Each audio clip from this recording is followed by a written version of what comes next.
የአርቴታ ከባድ ፈተና አሁን በዚህ ሰዓት ያለው ፈተና ነው። አርሰናል በቆየባቸው ጊዜያቶች ሁሉ ልክ እንዳሁኑ ሰዓት ከባድ ጊዜ እና ፈታኝ ሰዓት ለአርቴታ የለም። አንደኛው ምክንያት ማንቸስተር ሲቲ ነው። ማንቸስተር ሲቲ ኮንፊደንስ ያለው ታሪክ ያለው የሩቅ ታሪክ አይደለም የቅርብ ታሪክ ለመባል ራሱ የማያስደፍር የአመት የሁለት አመት የሶስት አመት ከዛሬ 7 አመት ጀምሮ ያለው ታሪክ ጨዋታዎችን መጨረስ እንደሚችል ይህንን እልህ አስጨራሽ የፕሪሚየር ሊግ ጉዞ መጨረስ እንደሚችል በተደጋጋሚ ያሳየ ቲም ከስሩ ነው ያለው፣ እየቀረበው ነው ያለው። ኮንፊደንስ ችግር የለበትም ሲቲ። አሰልጣኙ ራሱ ነው፣ ጋርዲዮላ ነው ያለው፣ ልምድ ያለው ክለብ ነው። ተጫዋቾች ስታር ተጫዋቾች ያሉት ናቸው። አሁን ደግሞ ጨዋታ እያሸነፈ መጥቷል። ኬሚስትሪው ክሊክ እያደረገ ያለ ይመስላል። ፕሪሚየር ሊግ ምንም እንኳን በየትኛውም ሰዓት በተለይ አሁን በዚህ ሲዝን በጣም አንፕሪዲክተብል ስለሆነ ስለማይታወቅ በእርግጥ የሚነገር ነገር የለም። እርግጠኛ ሆነን ልንናገር ወይ ደግሞ በጣም ከፍ ያለ ቻንስ ልንሰጠው የምንችለው ነገር ያለ አይመስለኝም።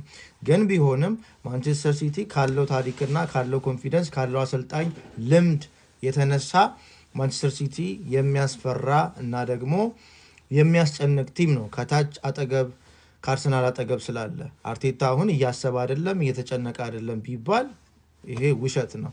መላው የአርሰናል ደጋፊ መላው አርሰናል ውስጥ ያለው መዋቅር እንዳለ ሁሉም ሰዎች ኃላፊነት ያላቸው ያሳስባቸዋል። ዓለም ሁሉ በትኩረት እያየው ነው። አንድ የማንቸስተር ሲቲ ጉዳይ የማንቸስተር ሲቲ ምንነት እና ጋርዲዮላ ቲሙ ታሪኩ ኳሊቲው ኮንፊደንሳቸው ለአርቴታ አንድ ስጋት ነው። ሌላው ደግሞ አርሰናል ራሱ ተጫዋቾች ሲጎዱበት ስታር ተጫዋቾች በጨዋታ መሃል ቢጫ ሲያገኙ በየትኛው ሰዓት መቀየር እንዳለበት አዲስ ተጫዋቾች በሚገቡ ሰዓት ቤስት ፕሌየሮች ሁሌ ቋሚ ተሰላፊ የሆኑ ተጫዋቾች በሚጎዱበት ሰዓት ደግሞ አንፎርቹኔትሊ አንዳንዴ ከሁለት ከሶስት በላይ ተጫዋቾች ሲጎዱበት በጣም ጭንቅ ውስጥ ይገባል አርቴታ። እነዚህን አዲስ የሚገቡ ተጫዋቾችን በወጡ ተጫዋቾች ኳሊቲ ልክ ማጫወት በጣም ትልቅ የቤት ስራ ነው። ኤክሰርሳይዝ ድሪል ማሰራት ብቻ አይደለም የአርቴታ የቤት ስራ። በጣም የሚከብደው አይሞራቸው ላይ በዚህ ሰዓት እስከ 17 እስከ 15 ጨዋታ ድረስ በፕሪሚየር ሊግ ተጫውተዋል። በሻምፒዮንስ ሊግም አንደኛ ናቸው። እንደ አርሰናል ኮንሲስተንት የሆነና እንደ አርሰናል የተዋቀረ ቲም ጥሩ ጨዋታ እያሳየ ኮንፊደንሱ በጣም ሃይ የሆነ ቲም በደንብ ሁሉ ነገር እየሰራለት ያለ ቲም እንደ አርሰናል እስካሁኑ ቀን ድረስ እንደ አርሰናል የለም። በየትኛውም ሊግ ውስጥ እየተጫወቱ ያሉ ክለቦች አርሰናል ላይ አይደርሱም። ግን አሁን ደግሞ ትልቁ ፈተና ይሄ አርሰናል ላስጨረሰ የፕሪሚየር ሊጉን ጉዞ መጨረስ እንዴት እንዳለበት ሲያስብ አርቴታ መጨነቁ ማሰቡ አይቀርም።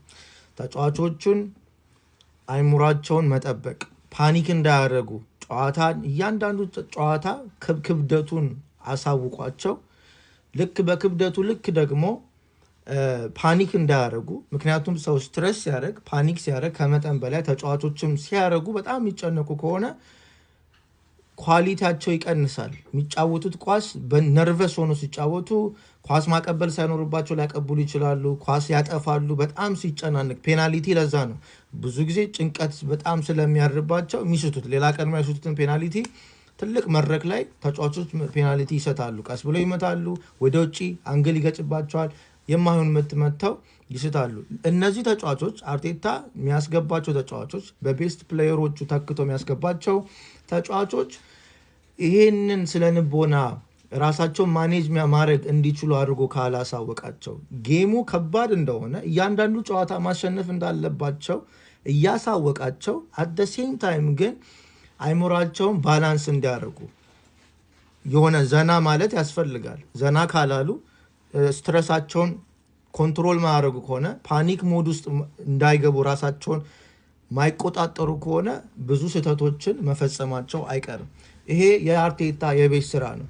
ይሄ የአርቴታ የቤት ስራ ደግሞ ራሱም ደግሞ ፓኒክ አድርጎ አንዳንዴ ተጫዋች ቅያሪ ሲያደርግ ተጨንቆ ሊቀየር ይችላል። ጭንቀቱ በጣም ተቆጣጥሮት ደንግጦ የተለያየ ስሜት አስተናግዶ ባይምሮ ተጫዋች መቀየር በሌለበት ሰዓት ሊቀይር ይችላል።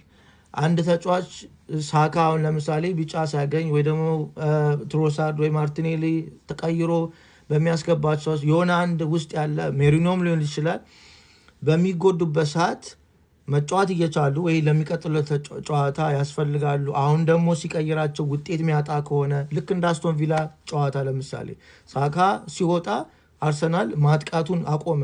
በጣም ዴንጀረስ ነበር በሳካ ሳካ ግን ቢጫ አግኝቷል።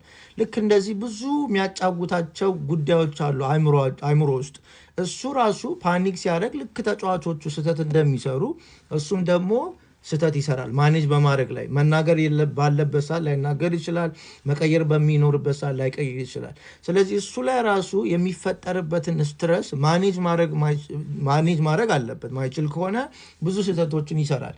እሱ ራሱ ማኔጅ አድርጎ እንደገና ደግሞ ተጫዋቾች ላይ ደግሞ ትክክለኛ አመለካከትን ይዘው ጨዋታ ማሸነፍ እንዳለባቸው ነግሯቸው የየጨዋታውን ክብደት አሳውቋቸው በዛ ልክ ደግሞ ራሳቸውን ዘና አድርገው ኳሊቲያቸውን እያሳዩ መጫወት እንዳለባቸው ማስገንዘብና ይህንን ስኪል ከሱ ይጠበቃል። እሱ ነው እንግዲህ ኃላፊነት ላይ ያለው ማለት ነው። ስለዚህ ሳይኮሎጂካሊ ሜንታሊ ሬዲ ለማድረግ ራሱንም ትክክለኛ ቦታ ላይ ለማስቀመጥ ተጫዋቾቹም ደግሞ ትክክለኛ ነገር ለማስያዝ ውስጥ አእምሯቸው ስለመቅረጽ ትልቅ የቤት ስራ አለበት። በአጠቃላይ ደግሞ የማንቸስተር ሲቲ ጉዳይ እንዳለ፣ የነሱ የአእምሮ ጉዳይ እንዳለ፣ የተቀያሪ ተጫዋች ጉዳይ እንዳለ፣ የጌም ማኔጅመንት እንዳለ፣ ራሱ ላይ ያለው ስትረስ ደግሞ እንዳለ፣ መላው ደግሞ ታሪክ ደግሞ እየተጋፋ ነው። አርሰናል ዋንጫ እንዳይበላ ታሪክ ይገፋዋል፣ ደጋፊ ይገፋዋል፣ ሚዲያ አለ፣ ብዙ ነገር አለ። እሱ ራሱ አንድ ማኔጅ የሚደረግ ጉዳይ ነው። ታሪክን ለመቀልበስ ነው አሁን አርሰናል እየሄደ ያለው። ያለፈው ታሪክ በፕሪሚየር ሊግ ረጅም ታሪክ ያለ ዋንጫ አርሰናል አሳልፏል። ይህንን ዋንጫ ለመቀልበስ ሲሄድ ያስፈራል እና ፍርሃት አለው አርሰናል። ይሄን ሁሉ ያለበትን በባለፉት አመታት አርቴታ አርሰናል ጎደሉ የሚባል አጥቂ ጎደለው፣ ኳሊቲ ያላቸው ተጫዋቾች ጎደሉት ተብሎ አንዳንድ ጌሞችን ማሸነፍ ይከብደዋል ተብሎ አሁን ይሄ ቡድን ኳሊቲ ተጫዋቾች አሉት። እንደገናም ደግሞ ኢንተርቴንመንት ያለው ጨዋታ ብቻ ሳይሆን ደረቅ ያለ የመከላከል የበዛበትም ጨዋታ ተጫውቶ ማሸነፍ እንደሚችል የተለያዩ የእግር ኳስ አጫዋት ስታይሎችን ተጠቅሞ ማሸነፍ እንደሚችል አርቴታ ቡድኑን ይህን አርሰናል ሰርቶታል። ስለዚህ አርሰናል በአርቴታ ስር አሁን በዚህ ሲዝን ያየነው አርሰናል የተለያዩ የጨዋታ ስታይሎችን በመጠቀም ቲሞችን ማሸነፍ እንደሚችል አሳይቷል በተደጋጋሚ ማለት ነው። እና ይሄ የተዋቀረ ቡድን ይሄ እየተሳካለት ያለ ቡድን ነው። ስለዚህ ምንም እንከን የተባለ ሲወራበት የነበረው ነገር ሁሉ የለም። ስለዚህ አሁን ያለ ኤክስኪውዝ ያለው አርቴታ ይህንን ታሪክን ሊቀለብስ አዲስ ታሪክን ሊጽፍ መንገድ ላይ ነው ያለው። ይህን አዲስ ታሪክ ለመጻፍ ደግሞ እራሱ ቻሌንጅ አለው። ያስፈራል፣ ጉዞ ያስፈራል፣ ያስጨንቃል። እና አሁን አርቴታ በዚህ ሰዓት አይምሮ ላይ ማኔጅ ማድረግ ያለበት ጉዳዮች በጣም ብዙ ስለሆኑ ፈታኙ ሰዓትና ከባዱ ሰዓት ለአርቴታ ይሄ ነው ብዬ አምናለሁ። እና ይህንን ፈታኝ ሰዓት ማኔጅ አድርጎ ተረጋግቶ የተጫዋቾቹን ኳሊቲ ይዞ ኳሊቲ የሌላቸውን ደግሞ ጠብቆ ወደ ኳሊቲ አድርሶ ተጫዋቾችን እየቀያየረ አይምሯቸውንም ደግሞ ኢንከሬጅ እያደረገ እንዲረጋጉ አድርገው ፍርሃት እንዳያጠቃቸው ስትረስ እንዳያጠቃቸው አድርጎ እሱን ደግሞ ተረጋግቶ የማሸነፍ ስፒሪቱን እንዳይጥሉ አድርጎ ቲም ውስጥ ያለው ስፒሪት እንዳይጎዳ አድርጎ ጠብቆ ተከላክሎ ይህንን ፈተና ይህንን ጊዜ የሚያሳልፍ ከሆነ ቀንበር ይሰብራል፣ የታሪክን ቀንበር ይሰብራል። አርሰናል የሚወገዝበትን የሚሰደብበትን ነገር ሁሉ ይሰብራል እና መልካም ጉዞ ላይ ነው ያለው። ግን አሁን አደገኛ ፈተና አደገኛ ሰዓት ላይ ነው ያለው።